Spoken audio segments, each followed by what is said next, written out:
क्या आज की डिमांड है? देखिए, आपको मालूम है, आप स्वयं आप लोग रिपोर्ट कर रहे हैं अभी।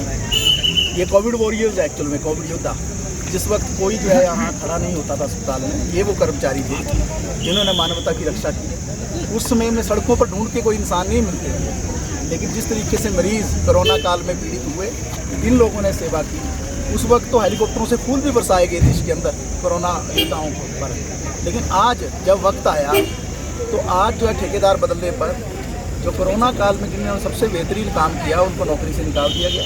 ये कानून की पूरी तरह से उल्लंघना भी है। ये मानवता का शर्मसार करने वाली घटना है कि ठेकेदार बदलने पर आज से 15 साल से जब से ये लोग काम कर रहे हैं, कितने ठेकेदार बदले यहाँ, लेकिन कोई कर्मचारी बदला नहीं। कोई मजदूर की जो धारा 25 है एच है, उसका भी उल्लंघन है, 25U का भी उल्लंघन है, 5वें शेड्यूल का भी उल्लंघन है, धारा 33 का भी उल्लंघन है, ये ठेका मजदूर अधिनियम 1970 का भी उल्लंघन है।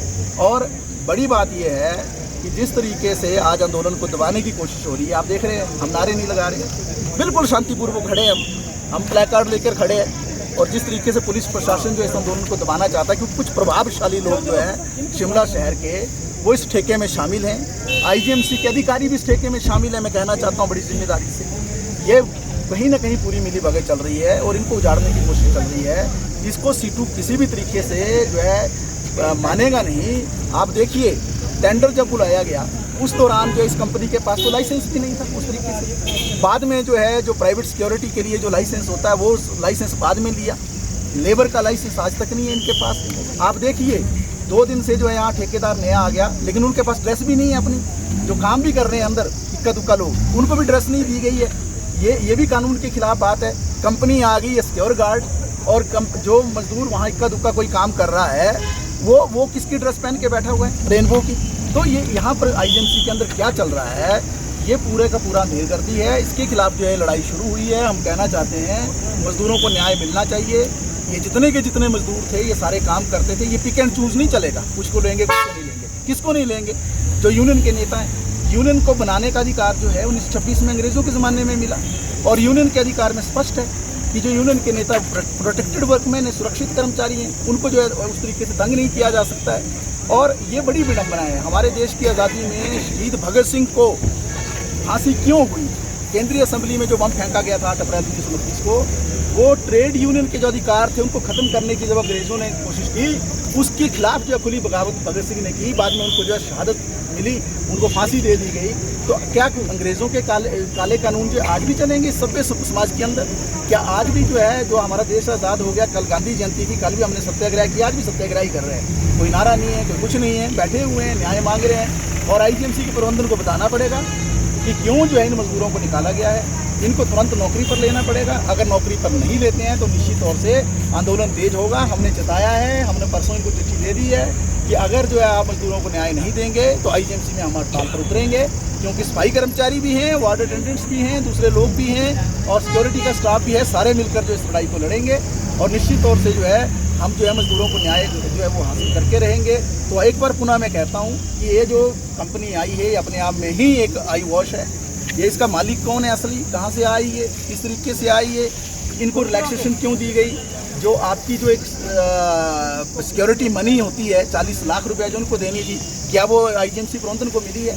कल को मजदूर ड्यूटी पे जाएंगे, अगर उनको महीने की तनख्वाह ना मिली, अगर उनको EPF नहीं कटा, अगर उनका ESI लागू नहीं हुआ, उसका पैसा कहाँ से ये रिकवर करेंगे? तो ये पूरे का पूरा जो मसला है, ये पूरा एक घोटाला है वास्तव में। और आने वाले दिनों में आपके चैनलों के माध्यम से हम स्पष्ट करना चाहते हैं, इस घोटाले का हम पर्दाफाश करेंगे। जो अधिकारी इसमें शामिल हैं, जो इसमें ठेकेदार शामिल हैं, जो प्रभावशाली लोग शामिल हैं, हम एक एक का काला चिट्ठा जो है उसको खोलेंगे और आपके सामने लाएंगे। कौन प्रभावशाली है शिमला के? आपने कहा बहुत सारे लोग हैं यहाँ, कुछ माल रोड के हैं, कुछ संजौली के हैं, कुछ यहाँ बैठे हुए हैं IGMC के अंदर। मतलब ये समझ नहीं आ रहा है ना कि एड्रेस देंगे आप दिल्ली का दफ्तर का, हमें तो कभी सिक्योर गार्ड का वहाँ दफ्तर ही नहीं दिखा। आएगी कंपनी कहीं जयपुर से, जो डायरेक्टर का नाम होगा वो हिमाचल का होगा। तो मतलब क्या है ये क्या चल रहा है? ये पूरे का पूरा जो है ये गड़बड़ झाला है। ये कौन सी कंपनी है, क्या कंपनी है, इसको क्यों इस सारे रिलैक्सेशन दी गई, और क्यों जब जिस वक्त ये ठेका लेने आए 15 जून को, उस दौरान इनके पास क्यों लाइसेंस नहीं थे? क्यों इनके पास जो है प्राइवेट सिक्योरिटी के तहत जो इनको लाइसेंस लेना था वो नहीं था? लेबर का लाइसेंस क्यों नहीं था? आज क्यों लिया गया? ठेका लेने के बाद लाइसेंस लेता है कोई? जिस दिन अप्लाई करना है उस दिन शर्तें पूरी होनी चाहिए ना, नियम है शर्तें तो उस दिन लागू होती है ना, उस दिन इनको डॉक्यूमेंट्स जमा करने थे ना, ये बाद में क्यों हुए जमा, क्या कारण है?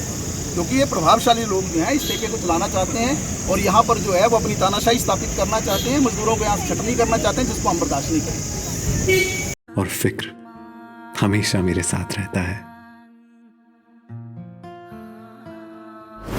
भूषण ज्वेलर्स, अनमोल रिश्तों के लिए। यार रितु आज शॉपिंग करते हैं, पर कहाँ से करेंगे? मुकेश ट्रेडिंग कॉर्पोरेशन में वैरायटी इतनी कि तुम्हारा दिल झूम उठेगा। लेकिन ये कहाँ पर है? ये है मेन बाजार कुनिहार में, सब एक ही छत के नीचे। अब इधर उधर क्यों जाना जब अपने शहर में सब कुछ मिल रहा है, वो भी बढ़िया और अपने बजट में। तो चलते हैं शॉपिंग करने मुकेश ट्रेडिंग कॉर्पोरेशन में। तो सुना आपने, आज ही आइए अपने शोरूम में मुकेश ट्रेडिंग कॉर्पोरेशन में सस्ती खरीदारी करके लाभ उठाएं। एक बार सेवा का मौका दें।